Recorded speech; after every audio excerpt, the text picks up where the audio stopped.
The Grappling Hour is brought to you by Luda Gear, athletic support items created by grapplers for grapplers. Fire Grub Meal Prep. Meal prep done right.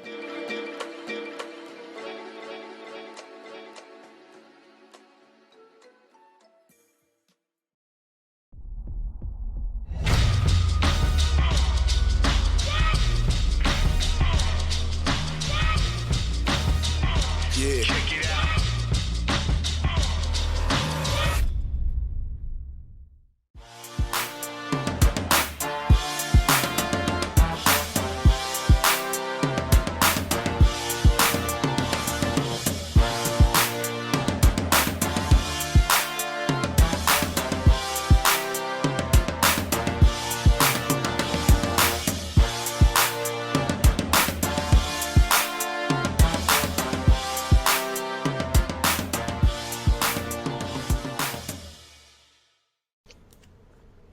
Ladies and gentlemen, one of the best things about doing this show is you get acquainted with so many different people in the world of jiu-jitsu.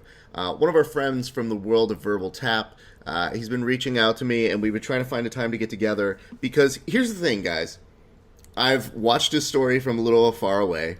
I was very, very, very happy to hear that he was able to make a strong recovery, but when you read a headline that says, Chris Martin experienced a seizure while rolling, you get a little concerned. And so our good friend Chris... Stroke. I'm so sorry. Very That's sorry. Okay. Yeah. But when you find that Chris is available, we wanted to ask him, because clearly I don't know all the facts. Yeah, no, that's all right. A jiu-jitsu fanatic for over 10 to 11 years, a coach, a student, a martial entrepreneur. We wanted to get the full story on this because we are coming into a month where I think a lot of people may not be as aware as they can be, and more importantly, a lot of schools and gyms could use some education. Ladies and gentlemen, please welcome our good friend Chris Martin. Chris, how are you doing, sir? Hey, I'm good, thank you. And yeah, I'm glad you said seizure and not stroke. And the reason is because I'm in the insurance industry, so when I'm not a full-time jiu-jitsu junkie, I'm actually working with families and businesses, helping people understand life insurance. Why do I need it? Disability insurance, health insurance. Why do I need it? And I've been doing that I'm 41. Yesterday was my 41st birthday.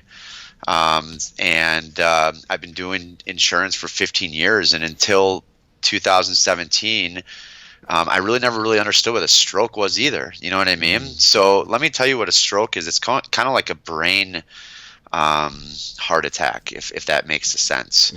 And so what happened to me back in 2017 was I wasn't aware of some signs and symptoms that caused my carotid arteries to form a slight tear.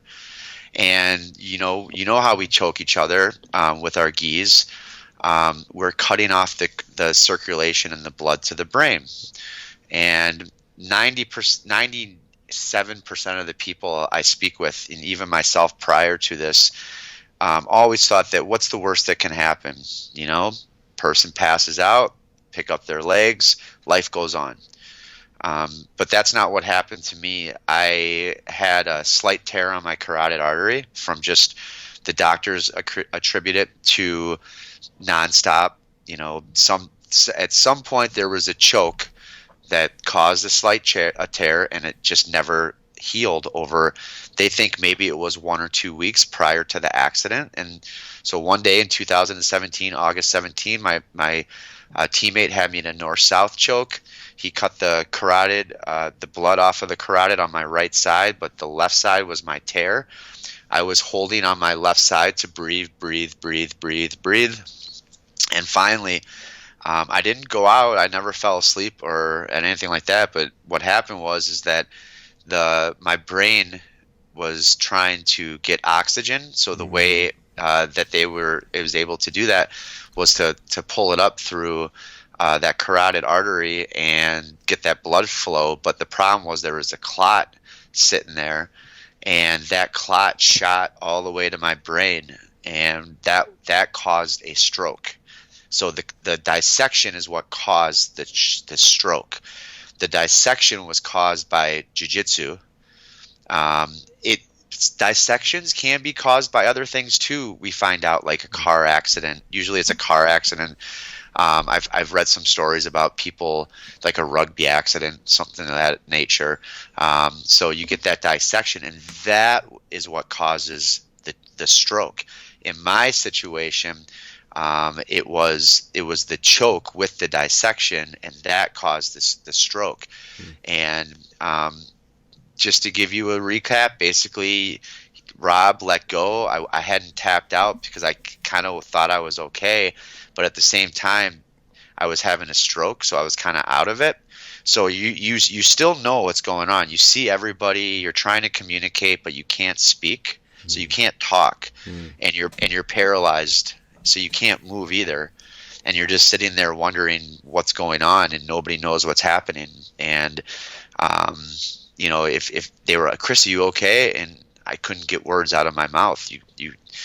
They ask you questions, and you're trying to formulate your thoughts, and you're trying. It was like a nightmare, people asking you, and you just can't talk. You can't communicate. You know what I mean? And it was kind of like a slow death. But they were able to luckily get me to the hospital. What used to kill us now disables us, but modern medicine has changed, and now there's like something called a TPA. It's a clot buster that if they get you, if the clot's sitting on your brain, they can get to that clot within 4 hours, and they can reverse the effects on it for, it must, as much damage as, there is a little bit of brain damage. And I do have a little bit of brain damage because from what I understand and from what the doctor's telling me, that matter on your brain, once it's dead, it's gone. It doesn't come back. I don't know if that's true or not. I'm not a scientist, but I try to go with the mentality of, I'm going to get it back. So, I mean, I've definitely come back huge from not being able to speak, not being able to walk. And now, I'm back on the mats, full-time training. But the reason that I thought it was important that, I listen to the podcast, everybody listens to the podcast. People find me because they've read some articles or they've heard other podcasts. They heard me on BJJ Brick or Grappling Central, and they come. They tell me, this happened to me. I thought I was the only one. Or for example, we're in April right now. In January of this year, Josh Vera, a black belt from California, reached out to me on the YouTube video that I did, and same situation. It just happened to him. This is like 4 months ago. So I have other stories as well. So I've been accumulating the stories and then just tracking, monitoring, listening to the stories, recording the stories, so we can say what is happening, what's the common denominator, how is this happening to people, and sure enough, the coaches don't know, the students don't know, this can happen. And what we're finding is a lot of it is coming from a lot of the head cranks, a lot of the deep guillotines, people hanging on to the neck too long, people hold on, not fighting out of cross chokes and X chokes with the gi, and over time, that is causing damage to the carotids, and it's causing these guys to have strokes. And if mine, I'm a bad example. Mine was so massive, but it was so massive that they got me to the hospital right away because it was so bad. Like it was like I was dying. Where the other guys, it's kind of like, they stand up at the gym after they trained, and then they kind of fell down and they kind of got dizzy, and then they were laying on the ground, they felt dehydrated, and they couldn't really speak real well, they were mumbling their speech. And that's the common sign that we're seeing with most of these guys. Mine was like, boom, paralyzed on the mat, can't move, can't talk, get them to the hospital. But some of these other guys, it's taken a little bit of time because everybody's so damn alpha male. I'm just dehydrated. I just had a tough training session. And dude, that's how most of these, most people, that's what's going to happen. So it's really up to us to say, hey, this is happening a lot. And I have documentation of it. I'm documenting those who want to share their stories, but there's also a good handful of people who they are not sharing their stories because of confidentiality. So I know they're reaching out to me. I know of them and I know of their stories, but I'm just keeping it, until they're ready to share. But my point is it's happening. So it's like, what are we going to do? And I was having a conversation with a black belt the other day, and he said, he goes, Chris, I didn't know this could happen. He said, I've always had the philosophy: don't fight out of ankle locks, don't fight out of arm bars. You can fight out of chokes.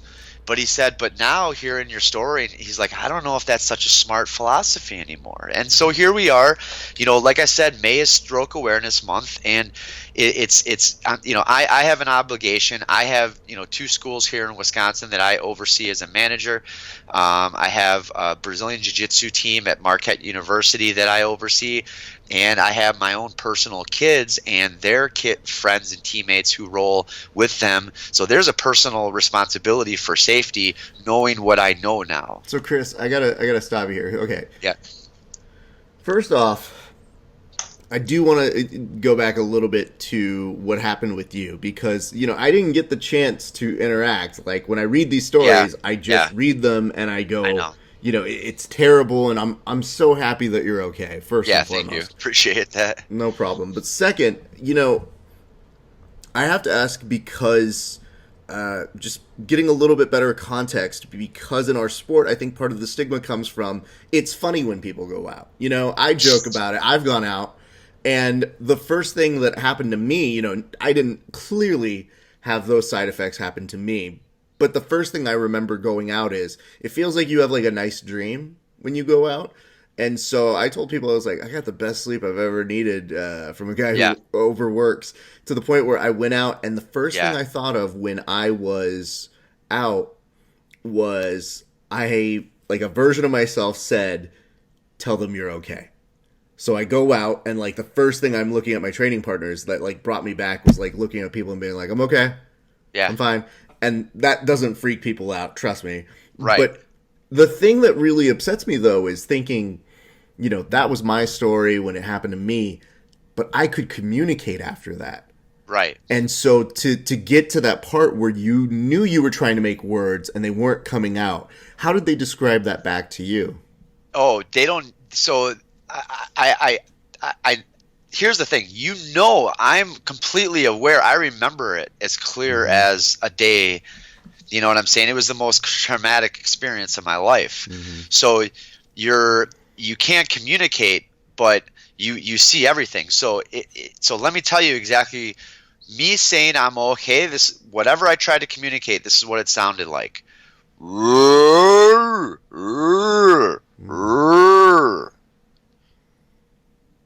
Dude, you know Mark Lehman? Mm-hmm. Mark was standing and looking like this on the wall. I remember staring at Mark, and he was just like this, and speechless. You know what I'm saying? Nobody knew what was going on. So you can't communicate. So when that does happen, and I think this is, again, one of those teachable moments, because this only happens every so often, but when it does happen, it's just like when people go out, everybody freezes in the gym. Your training partner, they told me, they were like, what did I do, Yeah. So I remember vividly, so Rob let go of me because the guy who had the choke on me, and we talk about it all the time. He's always bringing it up. He's like, man, you just didn't feel right that day. And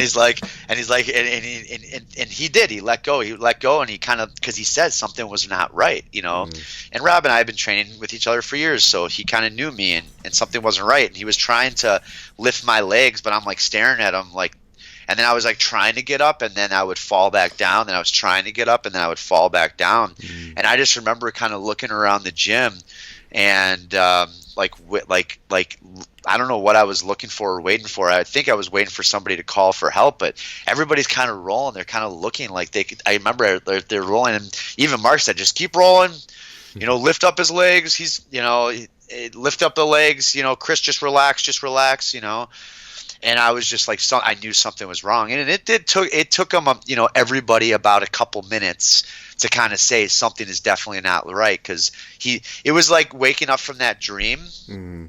and it was like almost like you wake up and you're about to speak, but you're almost up, but you're not up, and it's just like, oh, it was terrifying. I still have PTSD to this day, and yeah, that's what happened. That's what it sounded like. That's what a stroke is. So, Chris, here's the difficult thing that I think that we have to try to educate people on, and I need the education myself. Like I said, I've been put out before, and it's kind of something where everybody laughs and, everybody has a good joke about it. But at the same point, I think there's a drastic difference between going out and then having something where, there are complications where people may not know what's going on, or they may be afraid. I think that's what happens to a lot of training partners. What are the differences between like a regular go out and that people should be looking out for? It's the one thing I was speaking with one of the a black belt. He's actually he works in the hospital facilities as a nurse, and also has been really helpful in helping me understand more about the complications with what's been going on with a lot of these guys. But we were talking 2 days ago, and he said that it's when you know how you stand up from a couch, it's like you might get dizzy for a second. That's one thing, but to be laying on the ground and being dizzy on the ground, that's a huge sign. So when you're laying on your back looking up and you're dizzy, that's going to be a huge sign that there's a problem. Now, it could just be a tear. It might not be an actual stroke. So, I mean, that's the other. I'm just fast forwarding a little bit, but the other symptoms we started to find is when people have like flu-like symptoms prior. Like I had a little bit of flu-like symptoms before my stroke. So I felt like I had allergies, like almost like you felt sick, but you weren't like sick. It was really weird. And I don't know if that had to do with the tear, but going back to your question, I do recall blurry vision in my right eye a couple weeks prior to that accident as well. And I did drive home, and I chalked it up to a hard night of training. I might have just hit my head somewhere on somebody's knee at one point, and really it went on. Now that I look back, it went on. That blurry eye was blurry for about almost, I want to say, I can't remember exactly, but it was over 20 minutes, half hour, something like that. And again, I just chalked it up to whatever. I had also had eye damage in that same eye because I did a knee bar on somebody once, and I put his toe in my eye. It was really, yeah. So I was kind of like, oh, it must just be that injury again. Like, 7 years later, you know what I mean? Yeah. But so that's something. But the somebody goes in a choke, hard guillotine, fight out of it. And then, I'm kind of dizzy, and I'm kind of, I feel like a tingly in my arm or something, or somebody has kind of a little bit of a speech, like just slurring their speech or just not making sense, and just chalking it up to dehydration. That's where Josh and I were speaking a couple days ago. So Josh, just to get back, Josh is a black belt in Cali, and he just had this dissection happen to him just now in January of 2019. So we're in April right now. So, he's just 4 months into it. Again, he's one of those guys that found my story online, and I've been calling him, hey man, how you doing? Are you back on the mats yet? And all that kind of, we're just all a good support group.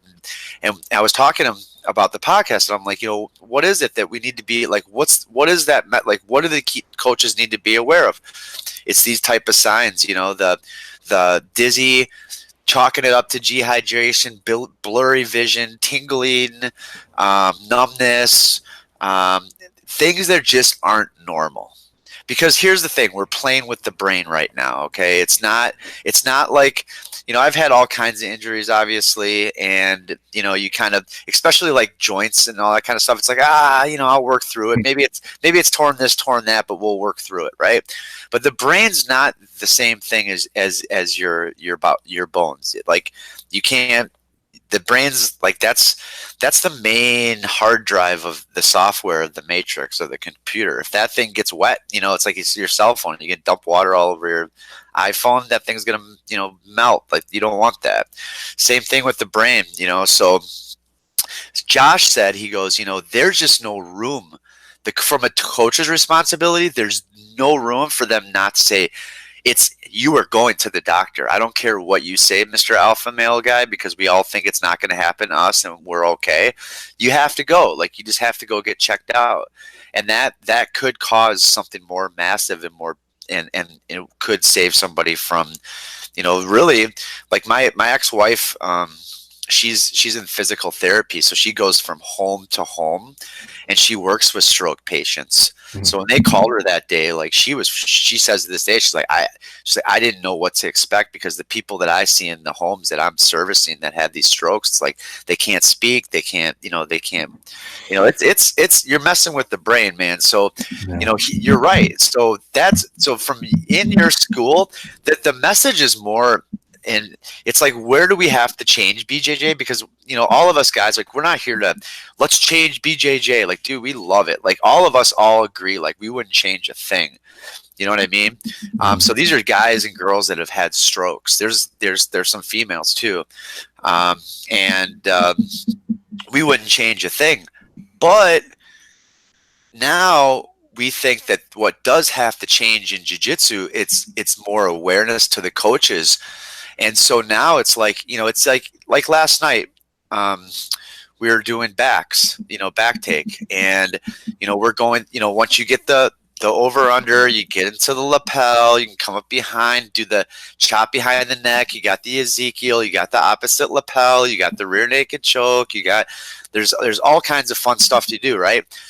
In the old days of training, we would put it on and we'd put it on as tight as we can, and we'd rip, and then we'd hold and we'd sit there and they, okay, tap. Yeah, that's really tight. Yeah, that's really tight. Oh, you got it tight. Like that grips. Now, we go through the motions, just like, how do we mitigate the damage of the carotids? The carotids can tear. You didn't know that before. Well, now we do. So that's how we're changing things at our academies, from the standpoint of, we're not and if you think about it, if you step back and you think about it, it's like you're training jiu-jitsu every day, right? You know how you fight out of chokes. Now that this can happen. Like even Josh Vera, I use him for examples. We're always talking. He's in the health field.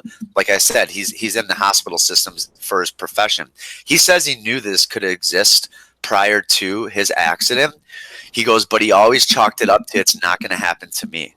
Yeah. And so that's kind of that where we all of us as a community, we all have that same. A lot of guys in the beginning with me, they're like, oh, Chris Martin, somebody had a choke. Okay, he probably had high blood pressure and blah blah blah. No, Chris Martin has been rolling 3 to 4 days a week for the last 10 years. You know what I mean? I do my checks. My numbers are fine. I have no blood pressure. There's no. It was a torn carotid, but we just didn't know that this could happen. So the coaches have to be aware of it. So we need to. Coaches should probably not be rolling. Coaches should probably be like a John Danaher or like a Mark Lehman, where you're on the side and you're watching and you're talking. And if you see people yanking on necks, you're telling them to let it go and go find something else. Like there's no reason for guys to be fighting out of chokes. And that's the other thing, like us, it's our responsibility too. Like, I was talking to Josh, his was like, he was doing the, somebody had like an X choke deep and he was doing the CPR, pushing off on the chest. So it's like all the pressure on the gi on both carotids. And how long did he hold that out for? It was like minutes, you know what I'm saying? But these are two brown belt, black belts training, and they're training like like everybody trains kind of like, I don't want to say kamikaze, but you train hard. You know what I mean? Yeah. You fight out of chokes. You go for the choke. You make your guy better. But now like it's 100%. Like we have to understand. Like I've got a list of 20. You know what I mean? Like, and I was just on a podcast the other day, and I asked the guys. I go, Did you know that this can happen? He goes, you know what? Now that you say it, he goes, the same thing happened back at American Top Team a long time ago. Some guy was in a triangle choke. He tapped. He went to stand up. He fell, and he goes, but he never got back on the mat. So it's a kind of like sweep it under the mat. Must have been, foreign substances or too heavy or whatever it is. Right. And everybody's kind of like, there's even people who reached out to me about their story just to get feedback. And they're like, yeah, I don't want anybody to know my story. It's like, sweep it under the rug. And I've heard a lot of sweep under the rug stories. And it's just like, okay. So then when I'm sitting there at my academy in Milwaukee, Wisconsin, I'm watching kids, on the mats rolling with each other. I'll tell you right now, like my mentality is totally different. It's like, let go of the neck, go somewhere else. We're not going to make bulldog choke each other like, Askren and Lawler, you know what I mean? It's like, just let it go find something else. Like we don't need to be submission hunters either. I mean, it sounds crazy, but I don't know what to say, man. Like things have definitely changed in my universe. Think about it like this too, is that I'm sure that the process of finding and letting go a little bit more catch release in that sense is probably also making you guys a little bit more technical in one way, because I think that people get so prone on being so tough and getting through it. I get credit from some of my guys. The common thing they like to say about me is that I have good defense. And what I tell them is I'm like, I know my limits, and I know that I've been put out. And one of the things that used to concern me, and I didn't know if there was a scientific aspect of this or if I was just making it up, fight science in your head. But I had feared that much in the same way, like you hear people have the glass chin and they become over time easier to knock out because of that. I thought, is that possible in the jiu-jitsu realm? If you go out a couple times, is there a possibility that you could do that? And if you're talking about these tears, it seems to support that evidence in terms of, yeah, maybe it's not the weird version I concocted in my head, but I'm not wrong in thinking that the history of this can build and have long-standing repercussions for individuals. Yeah, that's exactly what happened to me. The doctor on the follow-up said, he goes, who knows how long your carotid was torn for. The clot was so big on my carotid artery that even after they did the TPA, they had to go back in and they had to put a stent in my neck, because even after they blasted it, it was still there was still a big piece sitting there. It was so big, he said. So that probably built up over time.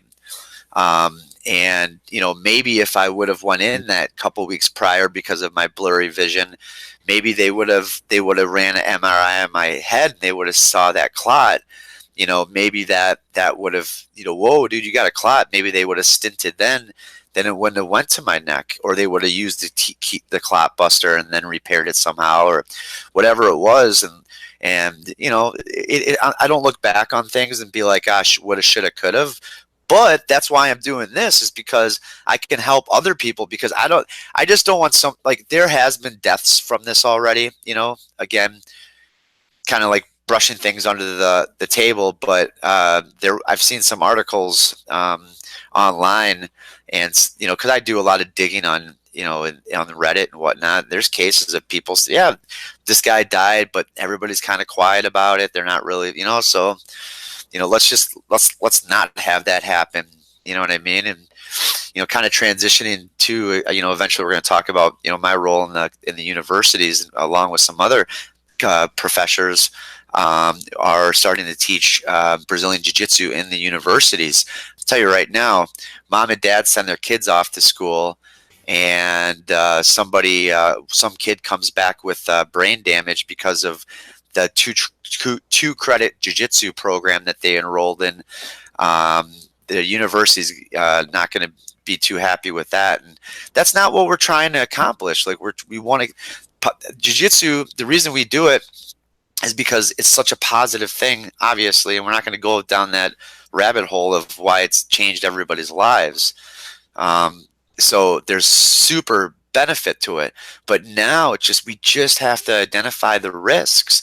And if you don't know the risk exists, then you don't have to do anything about it. And just like I said, 95% of the community hasn't known about the risk, so that's why they haven't done anything about it. Yeah. Now there's a guy on Reddit. He's like, a couple years ago, he goes, you type in jiu-jitsu and strokes. He goes, you couldn't find a whole lot out there. He goes, but now there's this guy named Chris Martin, and his story came out, and that's what I'm doing. I'm keeping people in the loop. And he's like, now it's all over. He's like, oh, I've always wondered that. And even, like I said, Mark Lehman saw the choke, and I talked to his black belt Sim Go out in Vegas, and Sim said that there were some stories out there, of something like this happening to somebody, and some doctors out there saying, kind of giving warning signs as well, that this is something that people need to be aware of. So here we are. And that's the general discussion. May is Stroke Awareness Month. So I wanted to get the message out to the community and get the coaches just thinking about it. They don't have to do anything, but they just have to start thinking about it. That's fair. I'm intrigued on one thing, and before we go into the university talk, I did want to ask, what did that recovery look like for you? Because that's not something we wish upon anybody. No. We know it's tough, but we hear so many individuals who get faced with the potential of, you might not be back on the mats, yeah, and how debilitating that can be for so many individuals. What did the process look like when they gave you the first diagnostic, and then what was the return back like for you? Well, yeah, of course they're going to tell you that you should never go on the mats ever again. That's a no-brainer, right? I shouldn't be back on the mats, and maybe in the real world, I really shouldn't. But we all know, and all the jiu-jitsu guys, it's the same thing. They're telling those guys too, like Josh and Chris and Shane, all those guys. Doctors said the same thing. Yeah, you shouldn't be on the mats. Actually, Josh's doctor said you shouldn't be on the mats, and you should also go back and tell everybody that you're rolling with that they shouldn't be on the mats either. And Josh is like, yeah, that's not going to happen. Yeah. But and it's not going to happen. But that's the thing. It's like, here we are. So what's the next steps? Well, it appears though that the next steps were, you took your time to. Sorry, the recovery. So yeah. So getting back. I'm sorry. Getting back to the recovery was, the doctors say you're not supposed to go back on the mats anymore. And, first of all, I couldn't even speak, for a few days. So that was a whole process in itself. It took a lot of positive thinking and trying and see. Here's the thing I tell people, the thing with recovery, and this is what people just don't understand. Life goes on whether or not you had a stroke. So whether or not you're, because the day before that stroke, I'm running a couple of businesses. I've got my 2 kids. I got a million responsibilities, and that's my life. And it's go, go, go, go, go. And then I have a stroke, and I can't type. I can't speak. I'm going through. It's October, so in my professional world, I do health insurance. Most small businesses renew at the end of the year. Mm-hmm. So like here I am in November, 1 month, a couple months recovery. I can't spell, and I got clients on renewal. So it's like having to try to deal with the business world and have conversations when you can hardly speak. Mm-hmm. It was hell. But the thing is, it's like life doesn't slow down, and you have to come up with that. Like for me, it's like I wanted to get back to the life that I had previously. I didn't want to be, the guy who's on disability, and just couldn't make a comeback from something. I was so willed to it. And then obviously there's a depression because you're thinking about jiu-jitsu the whole time, and you're thinking, will you ever get back on the mats again? But that's another thing. It's like I had a conversation very inspiring with Braulio Estima, and we all know what happened to him. His story with Jacare, where he was basically paralyzed and then came back. Doctors told him never to go on the mat again, and 9 months later he comes back and beats Jacare for the world championships, and that must have been this. I mean, think about it. That must have been like the scariest thing in the world to. Yeah. But he was like, he's like, yeah, man, you'll be fine, and just that you'll be fine gave me that like, okay, maybe I'll find a way around this. I'll figure out a way to and I am, and that's where I am right now. I am fine, and I've been helping others. They ask me the same questions: will I be okay? And I tell them the same thing. I'm like, you'll be fine.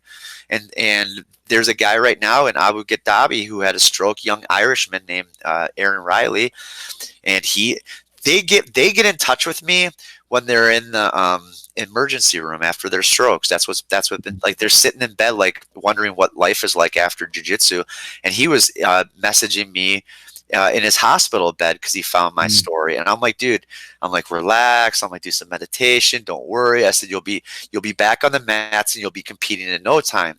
And he was like, I don't know what life is going to be without martial art. And sure enough, he's in Abu Dhabi as we speak, going to compete. So it's just part of it, I think, is and you know what? My story's not over, Raph. I could go tonight, knock on wood. I can go tonight, and we're doing back take drills, and somebody pops my stint, and I could be done. And you'll be doing this. Hopefully, you guys do a story and say, you know what? He tried, but you guys have got but. Hopefully it's not that. Hopefully I stay doing this forever because this is what I love and this is what I want to do. But I find a way to do it and find that balance and help others as well. So it was hell, bro. The recovery was fucking hell. There's no, but that's part of the jiu-jitsu. Like the doctors say, like what got me back was my resilience and my health from jiu-jitsu. And if you think about it, you put yourself under so much stress on a daily basis with jiu-jitsu. It was a tough recovery, but it wasn't anything I couldn't get through. That makes sense. That makes a lot of sense. I mean, to me, I hear this and I just think that when that does happen, you don't want to say things like everything happens for a reason to somebody, those things where it's just kind of like, oh man, what you want to say though is it happened. There's not much you can do after the fact. Yep. But when you do get the ability to look back at those things, you are grateful for the athletic side of jiu-jitsu and the mental preparedness that it does give you. Because one of the things that you learn very quickly, and I've seen this with people who are claustrophobic, where they just go, you have to learn through it. And it makes you a stronger person when you're able to come through that sort of thing. Yeah. And that's just one little microcosm of all the little battles everybody fights who does this sport or art does. So I'm very glad that now the gentle art, the gentle art indeed. But I'm so glad that now it is inspiring to hear that people are able to, on their hospital bed where they're not probably in the strongest of faiths, are able to reach out to you, and I think that's really, really good. I do want to ask this. Oh, I'm sorry. Go ahead. No, it's like I say to people, I'm like, man, I get these messages all the time. Like I said, sometimes I dread that, like, that Facebook message or that Instagram message where it's like you don't know the person, so it's like at the top, it's like, oh, here we go, another story. But the positive is that we've built up a really like tight little community. We've got a Facebook group page. We're all on the page together. We're all, cheering each other on to feel better, get back on the mats. I mean, after these strokes, like you battle with depression, you battle with being tired, you battle with not, like one guy it's been 3 years. He's just getting on the mat now, and it's like baby steps, and it's like that type of stuff. I mean, it's huge. So it's important for all of us as well. Well, again, could not be happy to hear that, you sound good. I'm glad that you're teaching. And I know it's 100% changed the way that you are now even approaching your game. And I always find, I say this because I am usually the old guy in the room, which is incredibly strange. But when I look around and I'm telling these kids, I'm like, I can't do what you do. I have to figure out what works for me and kind of go around that. So, you take the jokes and you're just kind of like, oh, that's no big deal. But when people are like, wait, you can't really do this. And I was like, I don't think of it that way. I just think of, Yeah, I need to solve the problem a different way. that's exactly right. And it takes me maybe a second longer, but it's, Yeah. I always feel like, to me, these are like my crossword puzzles. These are me figuring things out. And that's the benefit the sport gives to me. I did want to ask this because I do love the aspect that you are putting together a tournament. And this is kind of like you were saying, it's a first ever university tournament between Marquette and UNI.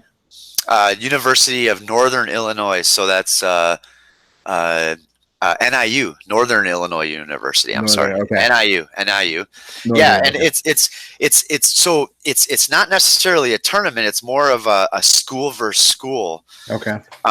duel. And so what sparked my original? So I'm the coach over at Marquette University, and we have a jiu-jitsu club there. Very competitive guys and girls. We have a really good turnout. Like. Better than probably, I mean, you know how it is. Like if somebody starts a new school, they might have like one or two people. Yeah. You start a jiu-jitsu club at a university and you've got like 30, 40 people right away if you do it right. You know what I mean? And they're all there and they're hungry. So you take them from scratch. So initially I wanted to get my competitors some experience because I'm building them from scratch. So last year, we put on a tournament. We just did it. Anybody can come from the state. We don't care how old you are, and we'll match everybody up. We kind of called it like a scrimmage, Marquette versus the world type thing. And during that process, it sparked my intrigue because what I saw was it was the Marquette students, and they brought their friends from the university. Oh, that's cool. So guys are like choking each other, and people are freaking out. Like, when you're at a regular jiu-jitsu tournament, everybody's like quiet, and at the end, everybody's like, yeah, maybe not at like the IBJJ Worlds at the black belt at the final. Then it's sure. But the universities, and then the people who came from outside the universities, those guys and girls that were there with people from the local jiu-jitsu gym, they started cheering for their people. So then it kind of turned out to be this, like, the crowd's into it and guys are going after each other, and it was really high energy. And we did a production because I had some sponsors that we were going to put their logos up with it and document it for the club, so we were able to do some cool stuff like that. And from there, we started to talk, hey, this makes sense. Like, there's NCAA football, there's baseball, there's basketball, and the most exciting shit in the world is Brazilian Jiu-Jitsu. And can you imagine Marquette versus, NIU in a big forum down the road in the future where students can go, because Brazilian Jiu-Jitsu is now a sport that everybody's familiar with. But to get it to where that is, and to have these productions, you have to figure out what the rule set is. And so I actually had some conversations with a number of college coaches throughout the country, because there are some college coaches, and I did a pool and learned more about how they started the program. Who are the types of people in your club? What are their visions? How are they going to keep, so business and everything all together. And the collaboration was even got to working with and having conversations with the National College Wrestling Association. Oh, that's cool. Yep, and they are looking to expand to the National College Grappling Association. And essentially, their visions and our visions all align together, where it's, let's put the colleges and the teams up on a stage and let them fight jiu-jitsu. And make a production out of it. You can sell ads and do whatever you want these days, as long as you have a good production. At the same time, maybe in the future you have opportunities for scholarships, or like the National College Wrestling Association, it's a networking thing. These kids graduate and they have a network of people who they can go and train BJJ with, or go get a business mentorship with. So you're creating a culture within cultures in the college university system. And a lot of these kids, many of them will have never learned jiu-jitsu. This is the first time they're learning it is through the college experience, like what I'm experiencing at Marquette. The Marquette students, 95% of them, I think, so far had never had jiu-jitsu experience before. Oh, that's crazy. So here we are, and a year flies by, and we're ready to go again. We found a club that's close to us we're in Milwaukee, Wisconsin. Northern Illinois is probably about an hour and a half away. Yeah. They have a grappling team. They're established for the last 3 or 4 years. So they're coming out to Marquette next weekend, and so the hardest part about this was figuring out if we get the wagon the horse or the cart before the horse, you know what I mean? Because my vision's so big about what this is going to be, but we got to take baby steps. Sure. And part of that is establishing the rule set, so that so that when we set this up, school versus school, there's a formalized rule set that we all share, and that's where the jiu-jitsu community has a very hard time agreeing, because you got everybody IBJJ and so forth. So I took everybody's input. I took all the coaches' input. I looked at how. I took into consideration how the National College Wrestling Association is set up with their weight classes and their duels.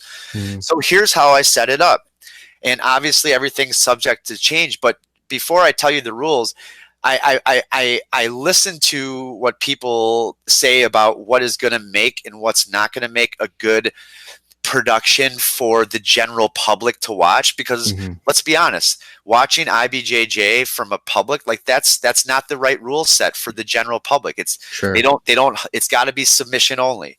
So the way it's set up, you school versus school. So Marquette versus NIU, and we're going to go right down the list. We're going to match like a duel, weight class for weight class. According to National College Wrestling Association weight classes. So, 155 versus 155, 165, and so forth and so on. Fill those brackets. And everything, it's all about points. So it's a 6-minute round, and it's submission only in that 6 minutes.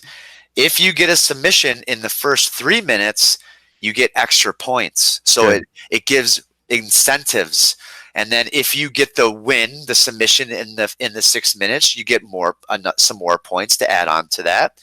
And then, but if you get if the 6 minutes is over and you don't have a submission, we go to EBI rules. Okay. And then if whoever wins in that EBI overtime, one time back and forth, whoever wins is going to get, for example, if you win in regular overtime, you get 6 points. If you win as a team, or that match, if you win, you get in overtime, you get 3 points. So you just keep going down the list. 185s go. Okay, you following me so far? Making sense? Okay. Yep. So you're adding it up for points. You're adding it up for points. Then at the end of all the weight classes, then the coaches, they watched, they saw their people fight. They saw who's good. They took notes. So there's some strategy to this now. So then that's round 1. It's just weight classes. Round 2 is is to finish. It's a quintet style. So then we each have to submit a roster of our starting lineup, or whoever we're going to put in. So maybe I put in my top guy first, and I put my small guy second, or whatever it is. And then we have to submit both lineups, and then we go quintet style. And same rules apply, still opportunities for points scored as a team. And then at the end, you add up all the points. Whoever has the most points as a team wins. and we're going to start there and we're going to play around with it. And, nothing's ever going to be perfect, but you know what? It's a start, and that's all that counts. So it's kind of like a little bit of a hybrid of, you're kind of taking the both worlds of like you put the points in there for the people who like the points and that kind of like Kasai, but the problem with Kasai is we're not getting a ton of submissions. So then you add in the element of incentive for that half the time, which is great because you would think when EBI first started, the whole appeal was, okay, well now you can get money per round if you win the whole thing. But even that, as we've seen over time, has some kind of issues. However, the overtime, and this is the one thing I do tell people with the overtime with EBI, is I say, if you get to overtime, it does not prove who the better grappler is. It just tells us we've got to go on. We could be here all day. We love sub only, and I love no time limit, but you can only do a couple of those matches before everybody's got to go to work the next day, or you got to take the kids somewhere, you name it.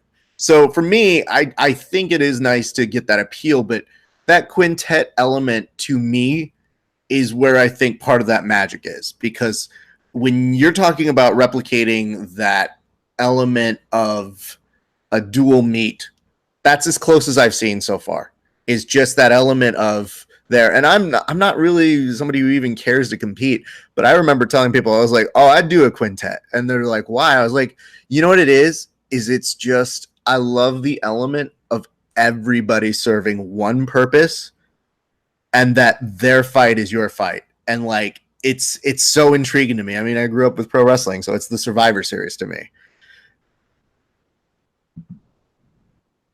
Hey, Chris, just to let you know, I don't know why, but you're on mute right now. Just want to have you come back. Okay. I'm going to see if I can help you out here. There's usually an option that gives me to do something. There we go. I hear you back. can you hear me now? You're good. We're back. All right, I'm just going to take off the headset. I don't know what happened. But yeah, the Survivor Series is exactly you can hear me? Yep. The Survivor Series is exactly the WWE style. That's how you're going to get the people walking in as a team, and we have to appeal to the general public. Yeah. And I see this is a great opportunity. I'm going to play with it. Like I said, I'm doing this. I'm doing this to get the team, some competition. But at the same time, it's let's throw some things up and see what works and what doesn't. Let's make a production out of it. Absolutely. And let's do the best that we can to make it interesting for the mainstream, because the mainstream typically, we got to get them sold on jiu-jitsu, and watching IBJJ is going to put them to sleep. Well, don't forget this. Like, here's the worst case scenario. Worst case scenario is, what if you're right? What if you're right, and then all of a sudden this is a thing now? And to me, I just see it like this. I see it as an opportunity to give us more time to see how things go, that we can kind of figure out how to get people back into it, how we can get people really excited about it. So for all those reasons and more, sorry, your voice had cut out, so I'm trying to unmute you. Oh, okay. There we go. Perfect. Okay. Chris, so, we have to wind things down, but let's do this real quick. I'm so happy that you were able to work around all of the dumb scheduling and technical difficulties. No problem. But I think more than anything, I want people to know where they can go and how they can get a hold of you. And let's make sure to plug where people can see that dual meet that you guys have going on for jiu-jitsu, because I'm a huge fan of those things. Yeah. So let's put that out there. Let's put it like this. The best way these days is my blog on Medium, and my username is BizJitsu, which is BIZG or BIZJITSU. BizJitsu. Did I spell that right, Ref? I think you did. I'm trying to verify it on here just to double check. That's what happens when you have a stroke. So seriously, but that's my username for all of the stories that I've been keeping up with on this Awareness Month coming up in May. So that's where all the blogs are. And then as I have the meet, I will keep all the content up there with the videos and whatnot for people to check it out as well. So that questions and concerns, Facebook and Twitter and Instagram, everything's BizJitsu. Okay, I can verify it. Is it? I made Go. sure. I just wanted to make sure. I actually just added you so that we can do that. Chris, you are always such a great supporter of martial arts and what we do here between us and Verbal Tap. And I always appreciate you taking out the time to give us some love. Cannot thank you enough, my man. My best wishes to you and your team. Definitely keep us in the loop and let us know how that goes. And for those of you who do want to pass on that information, please get in touch with him, because it is very nice that if you want to ever not feel like you're alone, and in a world where we sweep a lot of things under the rug, there is nothing better than knowing there are people out there who are experiencing those same things. And I've never been through that form of recovery, but I'm so happy to know that others have groups and individuals and things out there, and that if something, God forbid, did happen to me, that I know there are people like you who are ushering those things out there to help people. Right on, brother. Chris, I very much thank you for your time, ladies and gentlemen. Nice work. Appreciate it.